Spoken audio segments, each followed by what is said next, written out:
La luz en uno mismo. Este tema es muy importante y es bueno que lo oigáis varias veces para poder extraer mediante la reflexión lo más relevante que pueda serviros. El objetivo es que os deis cuenta que la luz está dentro de cada uno de vosotros mismos y podáis hacer buen uso de ella. ¿Cuántos de los que me estáis escuchando sois conscientes de vuestra luz interior? ¿Cuántos ya se dieron cuenta que dentro de sí mismos existe la luz? Para los que ya se dieron cuenta y para los que no, voy a plantear algunas cosas con las que podemos hacernos conscientes de esa luz. Lo primero es saber si el ser humano puede ser portador de luz. Y para eso podemos observar a otros seres humanos. Si nos fijamos bien, algunos seres humanos tienen destellos de esa luz interior, la cual se manifiesta en sus buenas obras, en las obras que hacen con sus semejantes.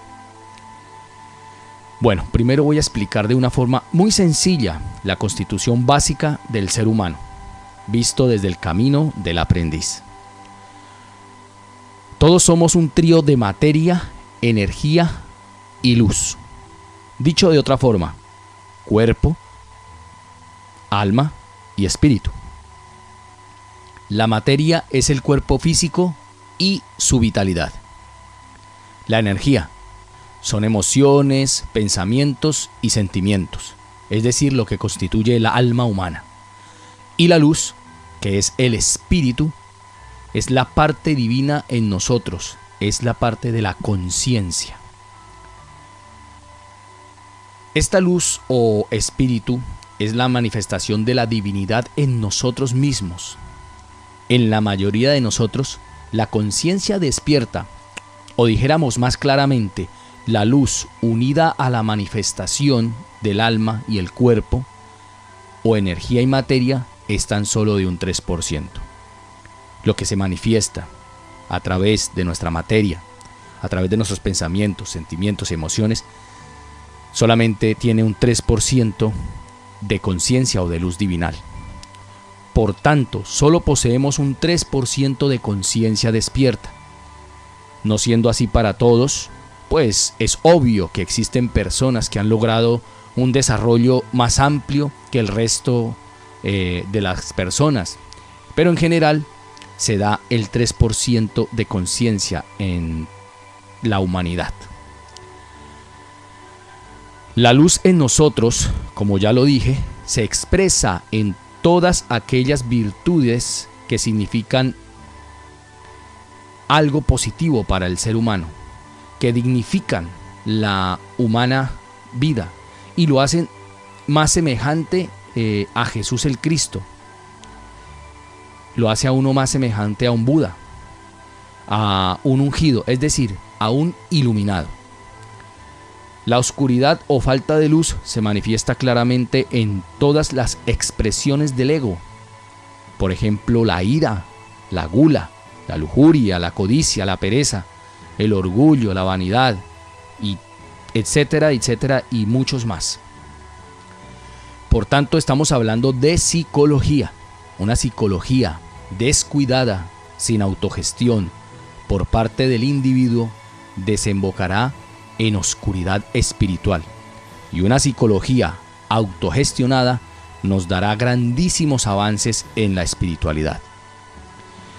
Yo sé que para muchos la espiritualidad tiene que ver con rituales, oraciones, de pronto pertenecer a un grupo, seguir a un determinado maestro, gurú, estar en una corriente filosófica, buscar la tranquilidad, encontrar la abundancia, asistir a templos, ir a iglesias, arrodillarse ante estatuas, tener santos, leer todos los mandamientos que existen en libros sagrados, tener muchas reglas que lo eduquen a uno espiritualmente, bueno, y demás. Todo eso, siendo válido, no es solamente el camino espiritual, ni siquiera es lo que forma el camino espiritual.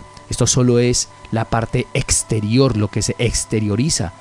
Todo eso es muy beneficioso, pero no es el camino espiritual que busca la libertad del ser humano para que éste deje de ser un esclavo de todas las circunstancias de la vida.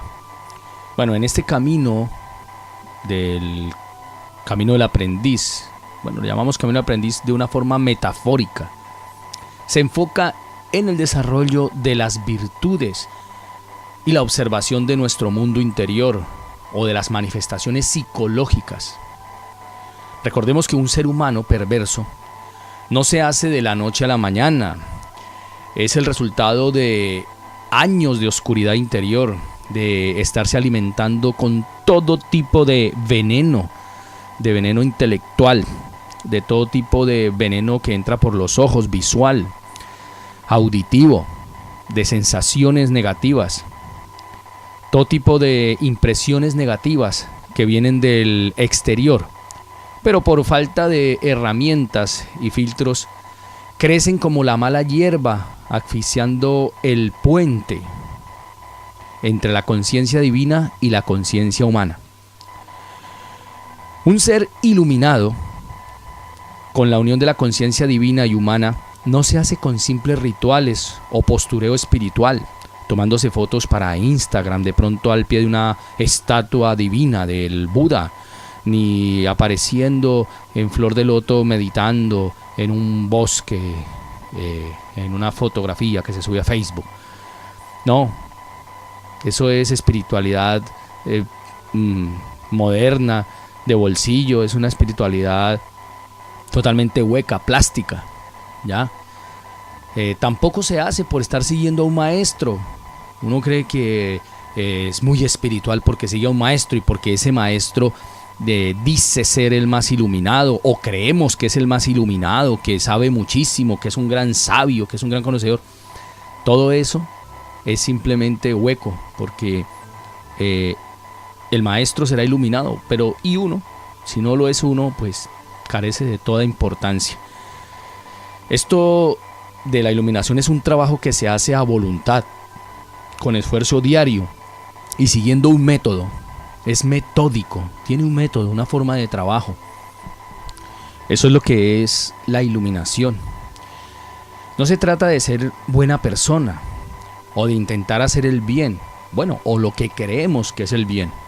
Esto se trata de crear luz en nuestro interior para que sea grande nuestra propia luminosidad, nuestra propia luz interior, para que tengamos propia luz y no luz prestada de terceros o prestadas por una institución. Es decir, si pertenecemos a un grupo filosófico, espiritual, entonces puede que pensemos que estamos ayudando o que nuestra luz está ayudando de alguna forma a nuestros semejantes, cuando simplemente es la presencia de esa institución, porque la institución por sí misma tiene un peso ante el mundo, ante la gente, los convence, bueno, lo que sea.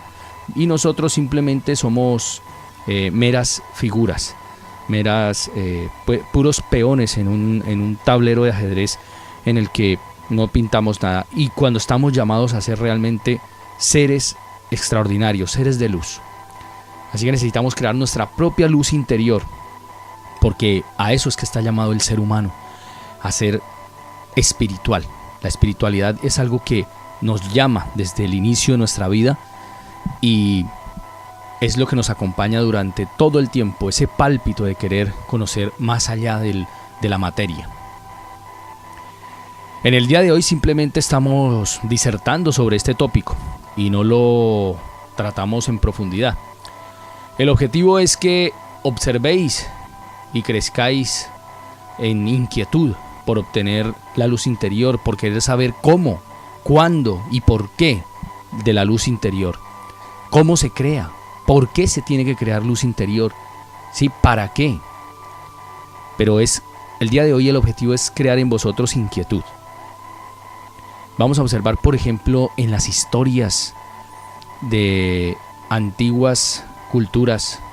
Por ejemplo, vamos a ver estos dos grandes iluminados, ¿sí?, que tuvieron esa lucha interior por derrotar las tinieblas interiores, íntimas, por iluminarse, por crear esa luz interior.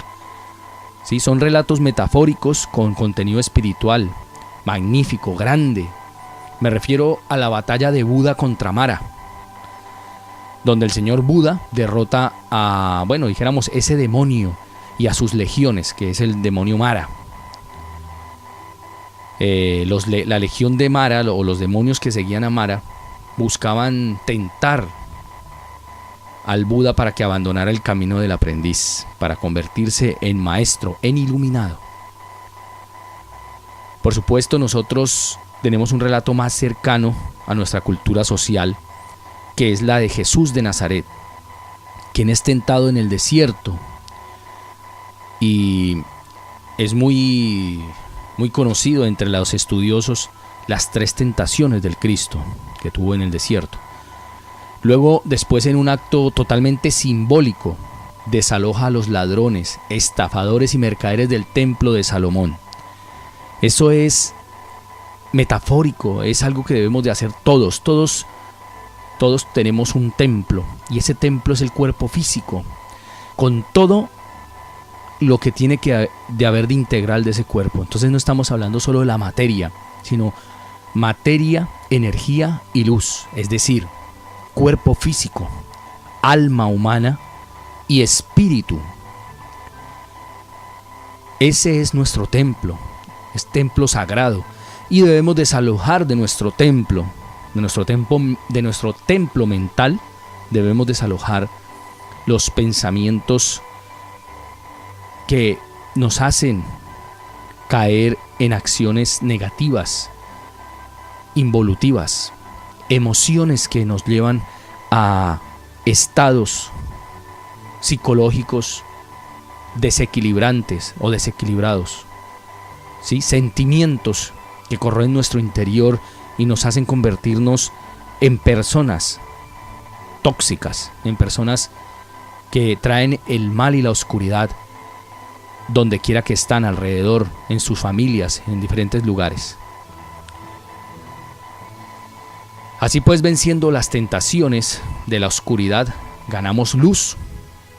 Desalojando a los defectos psicológicos, logramos afianzar y hacer crecer en nosotros las divinas joyas del espíritu, cuáles son las virtudes. Pero no se trata solo de darnos cuenta que tenemos tendencia a obrar según el ego y de intentar imponernos de pronto una forma de virtuosismo totalmente informativo y superficial. Creer que porque yo ya sé que es el ego el que actúa en mí, yo ya sé cómo es y ya me iluminé. Pues no. Para poder desalojar las malas tendencias psicológicas, tendremos que comprenderlas y conocer su forma de operar dentro de nosotros mismos, los mecanismos que las mueven y la forma como se expresan. Esto, queridos amigos y amigas, se llama autoobservación.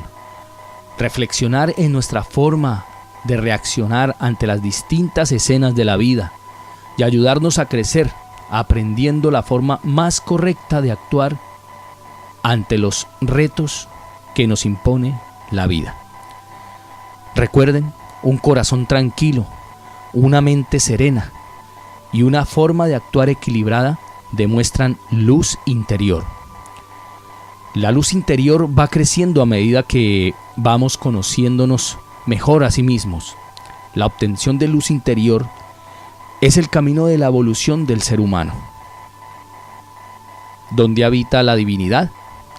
Ella habita en lugares de gran resplandor de luz. La luz podemos tenerla no solo como si encendiéramos un bombillo y viéramos una refulgencia, sino que la luz es sabiduría, es conciencia. Son estados superiores de conciencia. Eso es la luz a la que nos estamos refiriendo. Así que debemos crear luz, obtener unas emociones equilibradas, deseos controlados, sentimientos puros y cargados de nobleza, pensamientos de contenido que nos permitan ir a mejor. Por último, para este podcast, decir que no hay maestro o gurú que encienda la luz en ningún ser humano. un maestro o un gurú verdaderos pueden darte la motivación para tu proceso, enseñarte el camino, pero no recorrerlo por ti y ni siquiera llevarte a un lugar donde tú no hayas llegado por tu propio esfuerzo. Las doctrinas de salvación a través de una figura mediadora son producto de la Edad Media y el oscurantismo. Son producto del fanatismo, la ignorancia. No existen mediadores entre el ser humano y la divinidad. Mensajeros sí que los hay. Existen los mensajeros que la divinidad manda, antiguamente llamados profetas, algunos ángeles, devas. Bueno, en diferentes culturas se han llamado de diferente forma. Pero intermediarios, eso solo es cosa de las sectas que buscan seguidores y que buscan amasar dinero y vivir a costa de los demás. Recuerda que si trabajas en ti mismo, si estudias, si practicas y le pones mucho empeño, entonces lograrás avances significativos para tu vida espiritual. Pero si lo que esperas es un salvador, un intermediario, lo único que conseguirás es una bonita fantasía, autoengaño y pérdida de tiempo. Bueno, si estás de acuerdo con estas reflexiones, déjame un comentario. Si estás en desacuerdo, deja también tu comentario. Si deseas, compártelo. Dale me gusta para que llegue esta información a más gente que pueda llegar a necesitarla.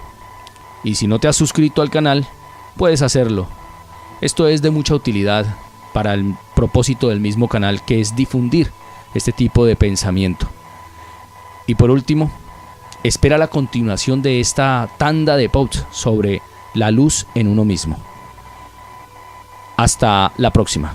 Se despide de ustedes un aprendiz en el camino.